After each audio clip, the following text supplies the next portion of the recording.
Интервјуа, анализи, жешки теми.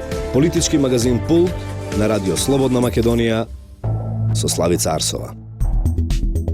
Почитувани слушатели, добар ден, добре дојдовте на фреквенцијата на Радио Слободна Македонија. Го слушате политичкиот магазин Пулт.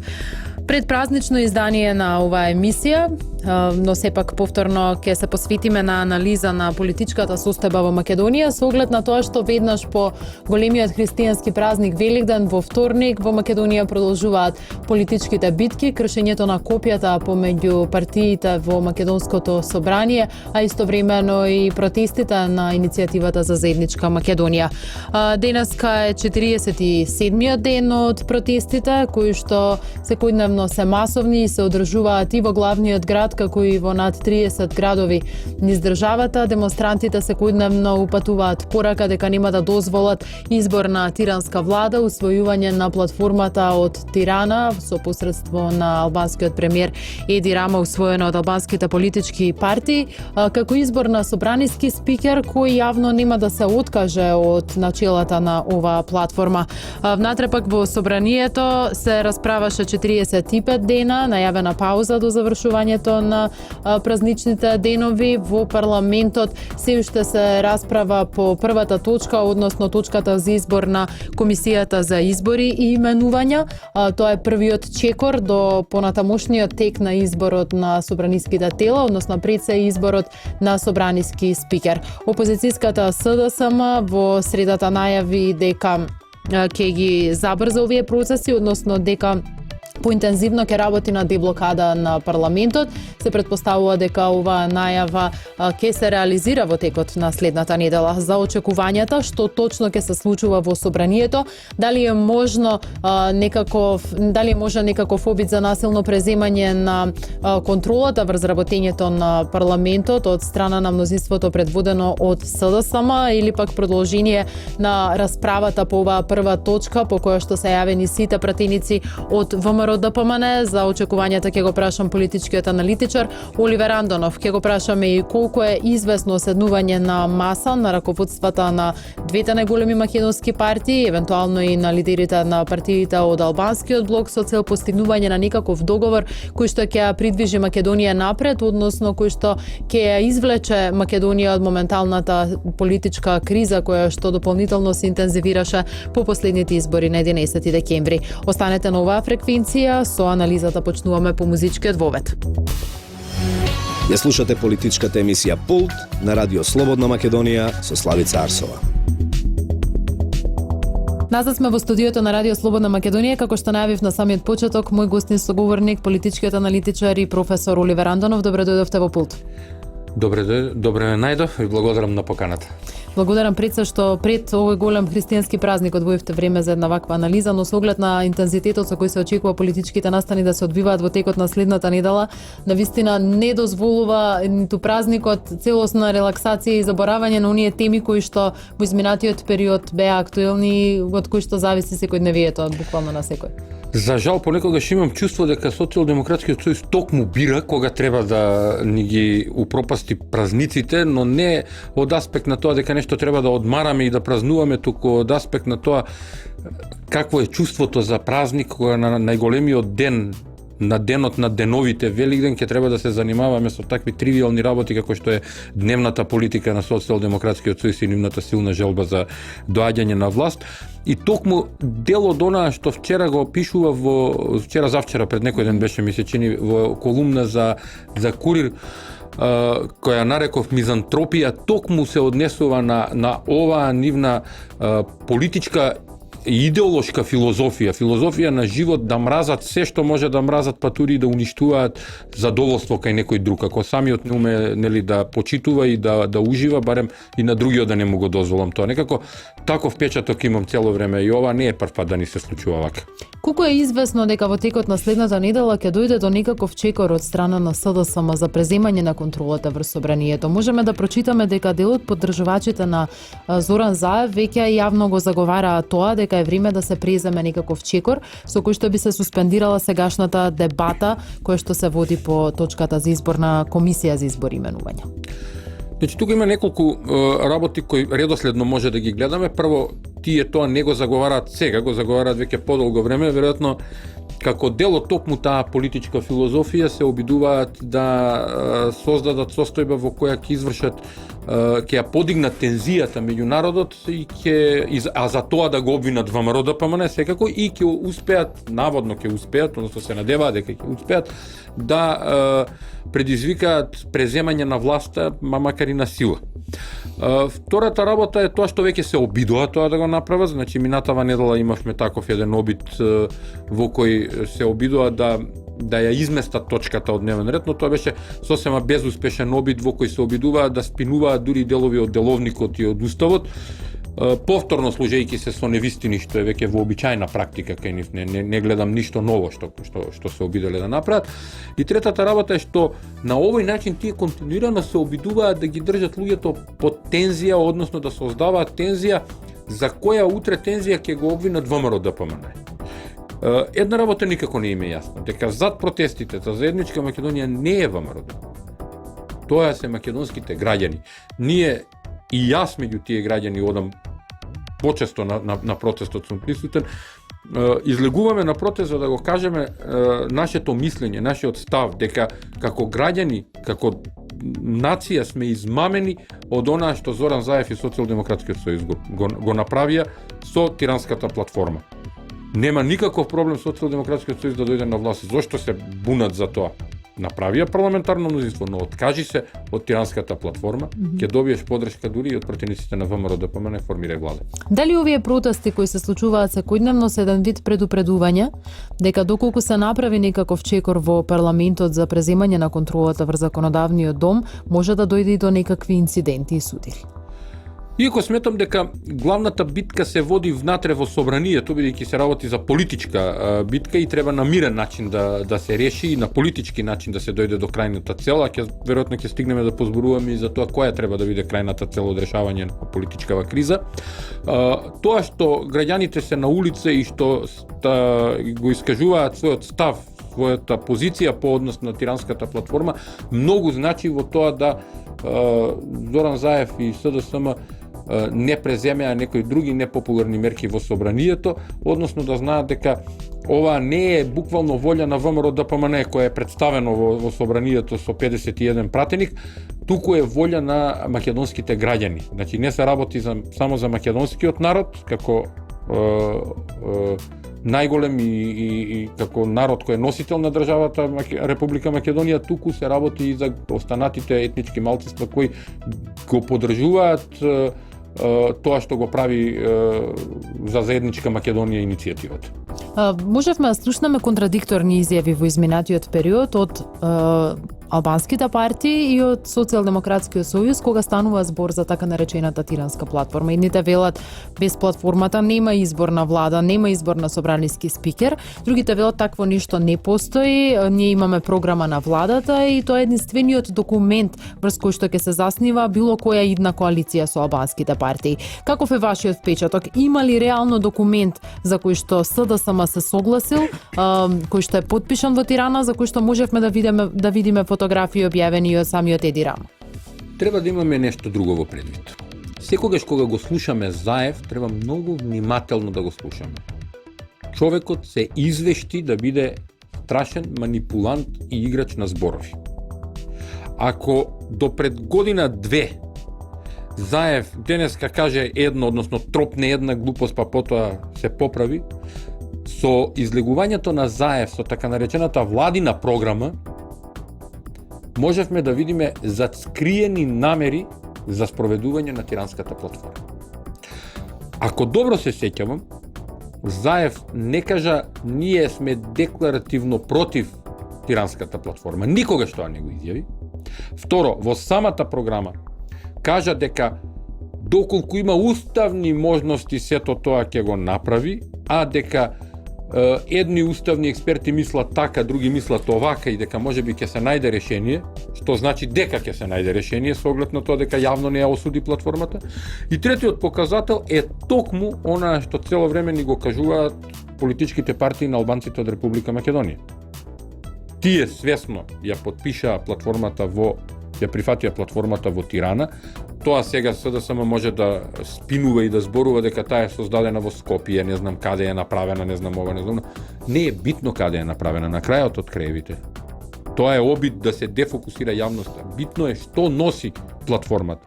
Овој проблем со платформата и тој обид за спинување ќе направиме една кратка паралела со тоа што Заев ни го прави повеќе од 2 години. Кој ја почна кризата во Македонија? Кој уценуваше? Кој ја почна аферата Пуч? Кој требаше да оди на суд за Пуч? И кој тргна во соработка со странски служби? И кој ја шпионираше сопствената држава? За да денеска тоа го заборавиме и сега зборуваме за нешто друго сосема небитно. Значи мора секогаш, апелирам до граѓаните, до слушателите на Радио Слободна Македонија, до сите граѓани на Република Македонија, враќајте се на изворот на кризата. Кој беше поттикнувач на целата криза? Кој стори серија кривични дела за да ја предизвика кризата? Така исто и со платформата. Не се фаќаме за тоа каде е создадена. Може ли да ја напишат, не знам каде, може ли во Бугарија, во Србија и во Грција да ја напишат платформата? Не е проблем. Проблем е кој ја прифати и што содржи таа платформа најмногу.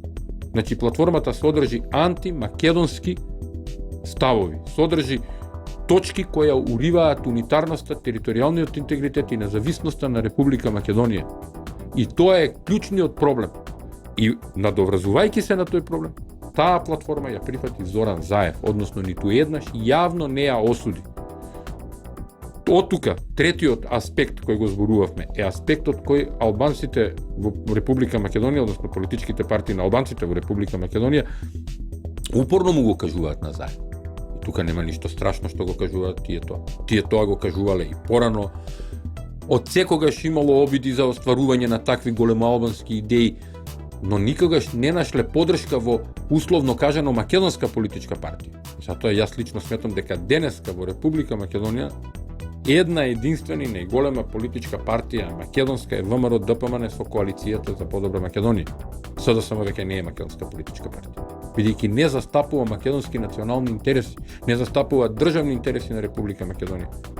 Застапува интереси на туѓа држава и на туѓи интереси. Ова го кажувам токму намерно го посочувам бидејќи на овој начин Заев врши кривично дело по член 308 од кривичниот закон на Република Македонија, доведувајќи Република Македонија во подредена позиција. Тој е аргументот на Иванов за недодолување на мандатот. Така и сосема е во право председателот Иванов и го поддржувам во тоа и во неколку наврати реков и јас да сум на негово место можеби би реагирал уште по-ригидно во однос кон Заев, со тоа што гледам дека председателот не сака тој да побара, да предложи, да побара распишување на повторни предвремени избори. Значи, станува збор за тоа дека политичките партии на албанците во Република Македонија ќе си ги поддржуваат националните интереси договорени со Еди Рама. И гледаме дека Албанија отворено се меша во внатрешните работи на Република Македонија. Но тоа не значи дека македонците, односно македонските политичките партии на сите останати во Република Македонија треба да ги поддржат овие ставови на Еди Рама, односно овие интереси на албанците кои се противни на државните интереси на Република Македонија. Колку е известно дека излезот од оваа криза ќе се бара на зелената маса, односно на нови преговори помеѓу ВМРО ДПМН и СДСМ, евентуално и албанските политички партии? Знаете како, во рамки на политичките преговори имаме состојба во која треба да се доведе некој на зелена маса. Од тука и зависи известноста на тоа дали ќе дојдеме до позиција да можеме да имаме повторни преговори кои би резултирале со предвремени избори. И напоменувам, решението од оваа криза се само предвремени избори, бидејќи народот треба да го даде својот глас. Ама сега се отворени карти да го даде својот глас. Значи за тоа што конкретно секој има да понуди и кој што направи во минатото. Не со измислени приказки афера ваму или афера таму. Конкретно се виде кој што прави. Но за да дојдеме до таа состојба, во овој момент тоа ќе биде многу тешко изводливо.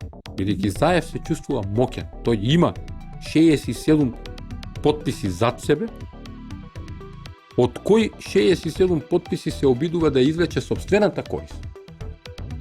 Токму се обидува да извлече сопствената корист. Токму и затоа, свесни за тоа, Дуи, Беса и Села упорно го го опоменуваат дека зошто му ги дале гласовите. Не за неговата корист, туку за нивната цел и корист. Тоа е класична политичка прагма. Токму затоа гледам на можноста дека водени од класичната политичка прагма, во определен момент кога ќе се достигне кулминацијата на целата оваа продолжена криза во собранието и надвор од него, дури сметам дека и албанските политичките партии на албанците во Република Македонија ќе се согласат додатна зелена маса и на предвремени избори, бидејќи нивната цел ќе биде делумно остварена, а тоа ќе биде етнополитичка мобилизација на албанското малцинство во Македонија, каде што тие црпат гласови своји. Бевте вие дел од една пржинска влада која што ги спроведуваше последните парламентарни избори. Очекувате ли дека повторно ќе се бара решение во некои такви преодни влади за спроведување на избори и така натаму? И каква е вашата оценка? Бевте човек од внатре, го спроведувавте тој процес како дел од една таква техничка влада.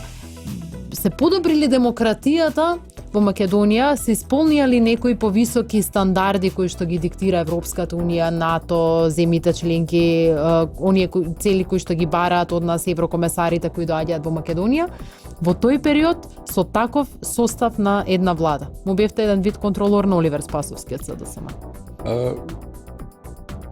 Таа влада имаше свои специфики нели во функционирањето, но ако тоа го пренесеме на можеби иден период, мислам дека оваа влада која денеска функционира во Република Македонија како техничка влада секако не е без капацитет да ги спроведе изборите. Има доволен капацитет и може и вака како што е конституирана да ги спроведе изборите без посебни интервенции внатре со дополнителни министри, дополнителни заменици министри и такви работи. Бидејќи ова го зборувам од многу едноставна причина.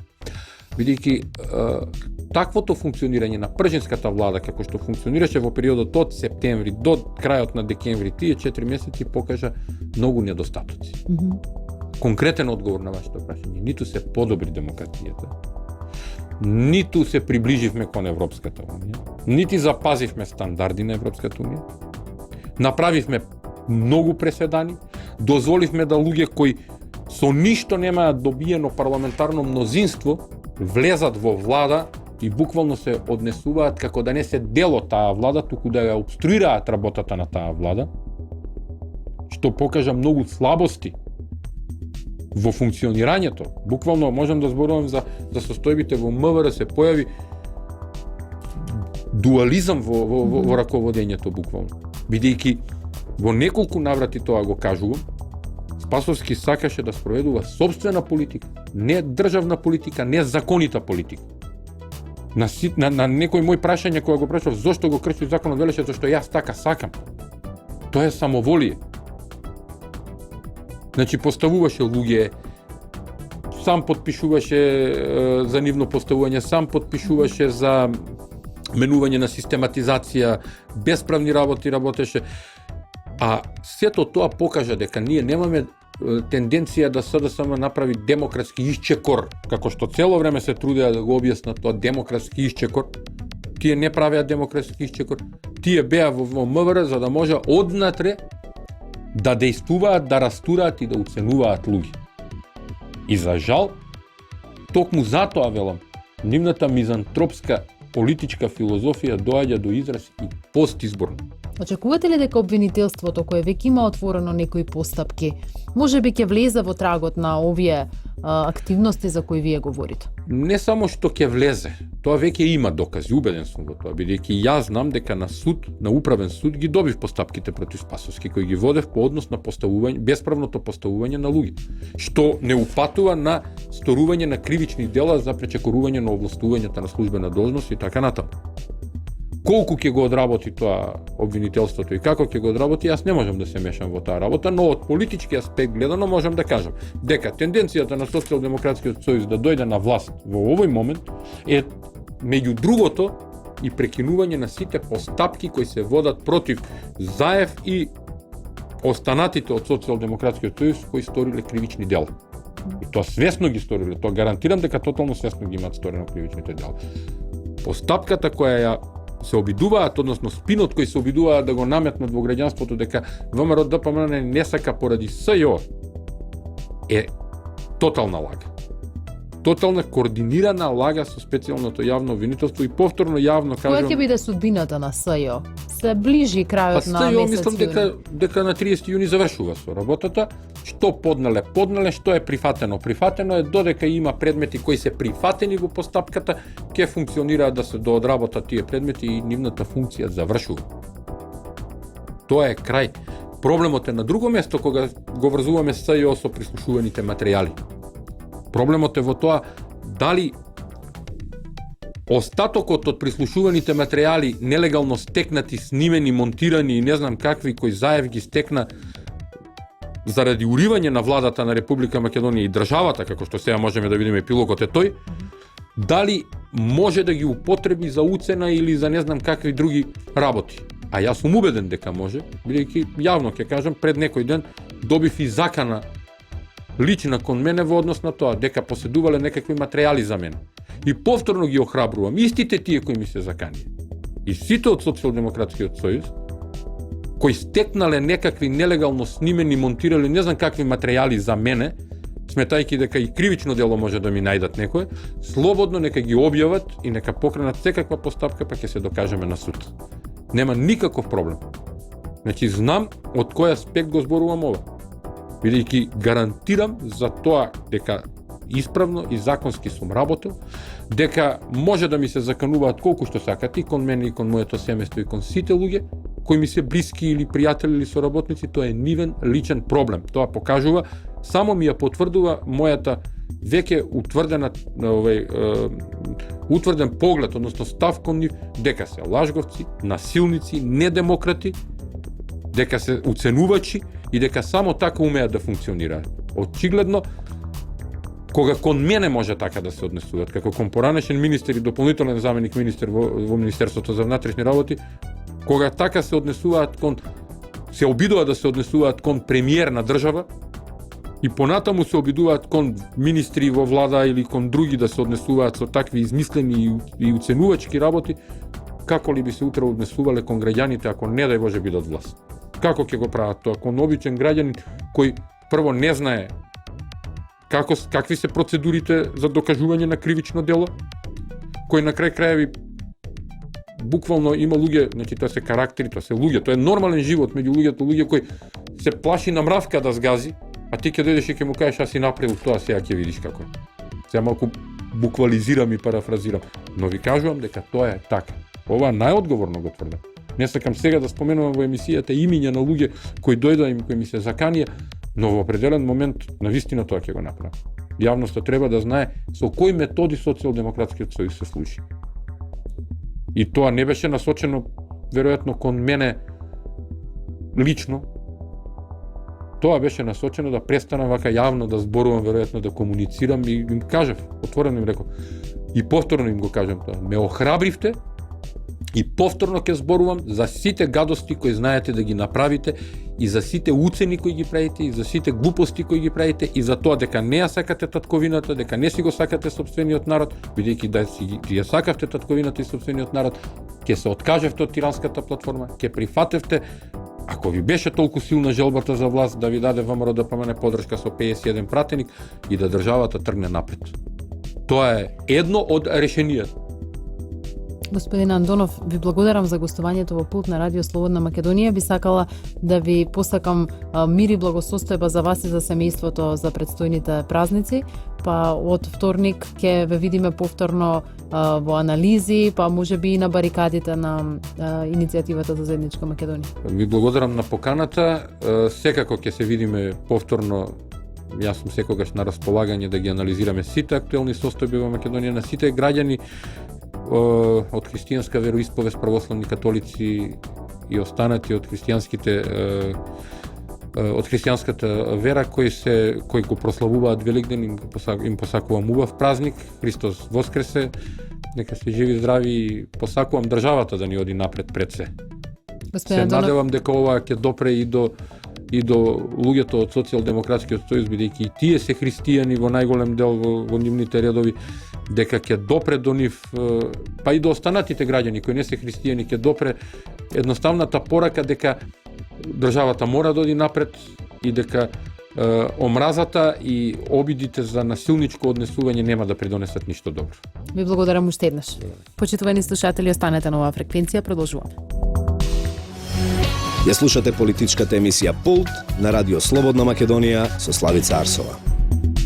Тоа беше се во ова денешно, празнично, предпразнично издание на политичкиот магазин Пулт на Радио Слободна Македонија. Имавте можност да го проследите мојот разговор со политичкиот аналитичар Оливер Андонов. За оние кои го пропуштија ова интервју, тоа може да го погледнете и на нашиот канал на YouTube, како и на rsm.mk. Ви посакувам пријатни празнични денови, честит празник до сите христијански верници и ви посакувам во мир и благосостојба да ја дочекате веста за Христовото воскресение. Се слушаме повторно идниот петок на истата фреквенција. Јас сум Славица Арсова, уредник и водител на политичкиот магазин Пулт во продукција на Трговското радиодифузно друштво Радио Слободна Македонија. Интервјуа, анализи, жешки теми. Политички магазин Пулт на Радио Слободна Македонија со Славица Арсова.